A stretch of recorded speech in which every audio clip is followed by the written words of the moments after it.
On bascule vers les États-Unis. D'ailleurs, pour faire le lien, la Porsche venait des États-Unis. Il est où, propriétaire? Il est là. Il est jeune, le propriétaire, dites-nous. 21 ans. Et tu roules en Corvette. Bon, alors raconte-nous. À cet âge-là, comment on peut rouler en Corvette? Il y en a ici, mais ça me regarde. Non, mais c'est pas discret. Bon, pas bien fort. Donc c'était un rêve depuis que je suis assez jeune, j'adore cette voiture. Et puis l'année dernière, j'ai eu la chance de pouvoir la faire venir des États-Unis. Donc elle est là depuis juillet l'année dernière.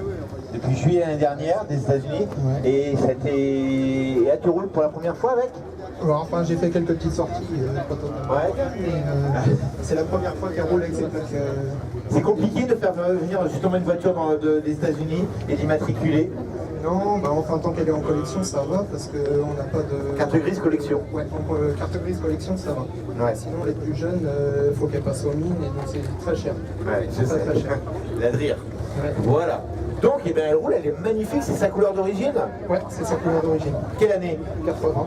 80, on est dans les dernières versions, hein. Je crois que le modèle va s'arrêter en 83. 82. 82, Ouais. hein, avant de passer à la C4. Voilà, on rappelle que c'est une C3. La C3 a été présentée en quelle année? La C3, la Corvette, en quelle année a été présentée? 1968. Il n'y a pas qui suivent là. Bon, la C3 reste quand même une des Corvettes les plus diffusées, hein, dans la durée. Hein, 68, 82, ça a été assez long. On a eu pas loin de 500 000. 500 000, Pas loin de 500 000. voilà, je crois que c'est le record, hein, dans toutes les séries de Corvette. Alors bien sûr, là on a affaire à une version Targa aussi. On avait une version Targa tout à l'heure. Donc là, par contre, on a deux demi-toits. Voilà. Si la passagère, elle n'a pas envie de prendre... on en offre qu'un seul. Ça, c'est bien ça aussi. Ouais. C'est long à enlever. On peut demander ou de le faire ou pas? Pour que le public se rende compte si c'est rapide ou pas. Ah oui, c'est rapide, vous avez vu?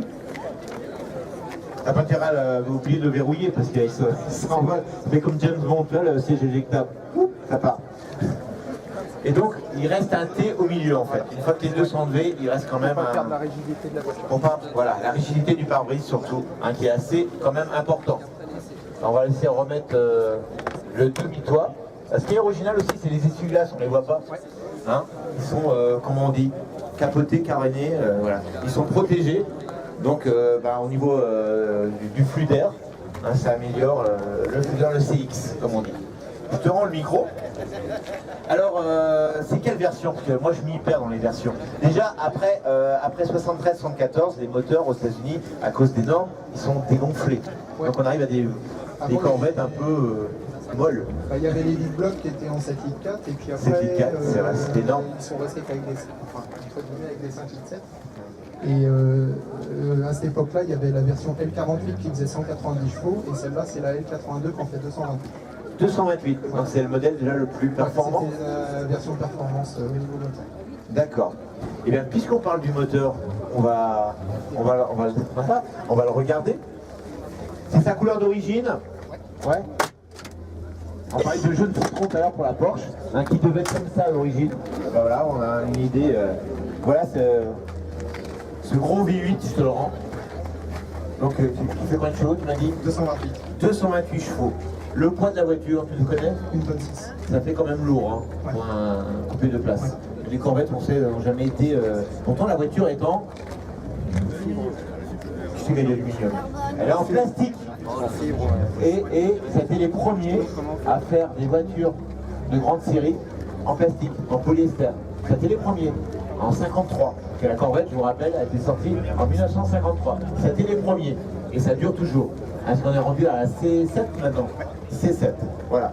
Et après, il y a beaucoup qui ont suivi, mais Chevrolet a été les premiers à faire des voitures de série en polyester et non pas en alu. Donc c'est un moteur increvable, et c'est V8. Tu dis vite, t'as pas encore vu, mais... Il faut encore rouler énormément. La tenue de route, on dit que c'est quand même pas génial, c'est lourd. La tenue de route est... Enfin, je pensais que ça serait pire que ça. Franchement, ah, ça se dit c'est vrai? Ouais, ouais. Avec bon. la direction assistée, c'est... Ah oui, vaut mieux la direction assistée, parce que quand tu vois la taille des pneus... ouais. C'est super souple à conduire. C'est super souple à conduire, d'accord? C'est nerveux. Faut faire gaffe avec la pédale de main. Voilà, c'est une boîte automatique. Boîte auto 3 vitesses. Hein, je vous rappelle qu'on est une voiture américaine et que les boîtes mécaniques étaient réservées à l'époque pour l'Europe. Hein, et que les Américains... Voilà, je peux m'asseoir? Bon, allez, hop. Voilà. Les Corvettes ont toujours été des voitures où on était à l'aise, confortable. Hein, c'est le cas avec cette version. La beau est grand, c'est bien parce que c'est assez creusé quand même. Bon, moi je fais 1m74, toi t'es un peu plus grand que moi? 76. Ouais, donc ça va. À partir d'1m80, on a des petits soucis. Et donc boîte automatique, 3 rapports, Ouais. c'est ça, pas de problème, ça passe tout seul. Super. Voilà. C'est très doux. Tu démarres sur le premier rapport? On peut démarrer même avec le deuxième rapport. Ouais, Certain. enfin on laisse directement. Il y a beaucoup de couples. Hein. Ouais. Il y a beaucoup de couples et c'est toujours un plaisir parce que j'adore la ligne de cette voiture. General Motors à l'époque fait vraiment une ligne superbe. Même si avec le temps, ça c'est mon avis personnel, elle s'est un peu empâtée avec les gros pare-chocs avant et arrière, intégrés. Moi personnellement je préfère les premières versions. Il y en a une aujourd'hui qui est au fond là-bas, avec des petits pare-chocs chromés, mais ça va faire de goût. Ça reste quand même une très belle auto, très belle voiture. On a sur cette version, parce que c'est les dernières, la bulle. Qui sont Qui ne s'ouvre pas? Non. D'accord. C'est que sur les 82 en collector. Ah d'accord. On a aussi la version vraiment Targa, avec la vitre verticale. Les versions d'avant jusqu'à 76 ou 77. Ouais, et après on a la version bulle. Je n'étais pas sûr que ça s'ouvrait par contre. Ça s'ouvre vraiment Les 82 en collector. D'accord. Alors le coffre, ça va être vite fait le coffre. Sous le drap. il est là le coffre. Il est à l'intérieur. Il n'y a rien à l'extérieur. Madame, c'est pas la peine de venir avec votre valise. Il vous prendra pas en stop. C'est pas la peine. Parce qu'il y a quoi à l'arrière ici, madame? Réservoir. Il y a quoi à l'arrière? Le radiateur. Non, le radiateur, le moteur est à l'avant. Donc, c'est quoi ça, madame? Le réservoir. Ah oui, d'accord. Le réservoir, pas d'eau, hein. De carburant. Voilà. Ah d'accord. C'est esthétique, c'est joli. Hein, regardez les drapeaux typiques des Corvettes qui vont prier. Pardon, excuse-moi Samuel. Donc, comme je disais, les gros pare-chocs, parce que bien sûr les normes, viens avec moi.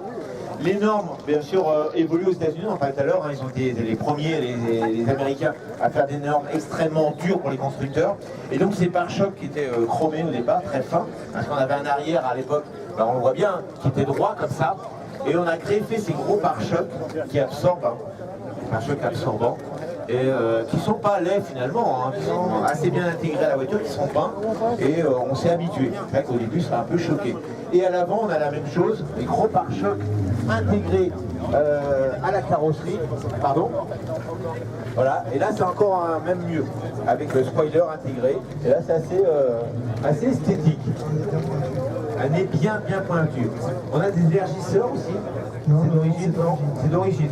Tout ça, la voiture elle est d'origine, le capot aussi, tout est d'origine. Parce que sur les Corvettes on voit tellement d'accessoires différents. Voilà.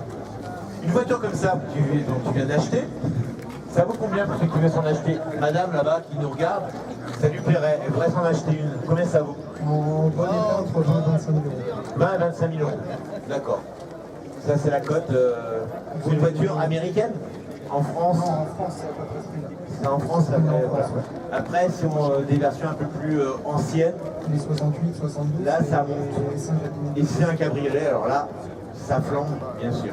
Ah, bien sûr, je vous explique, il y a la version cabriolet et la version coupé targa. Voilà. Ça fait plaisir d'avoir un jeune ici avec ce genre de voiture. Je pensais qu'il allait tous en Clio RS. Ça me fait plaisir. J'ai rien contre Clio RS, hein. On a pas se doter, c'est tout. Il rigole, il rigole. Vous pouvez l'applaudir? Bravo à toi, merci. Magnifique auto. Alors quelle année on a dit celle-là? 80? T'as rien aujourd'hui. Mais tu vas le dire avant. 80, il se passe quoi en 80? Non? Qui c'est qui est né en 80? Il y a personne ici? Non? Je suis le seul vieux ici.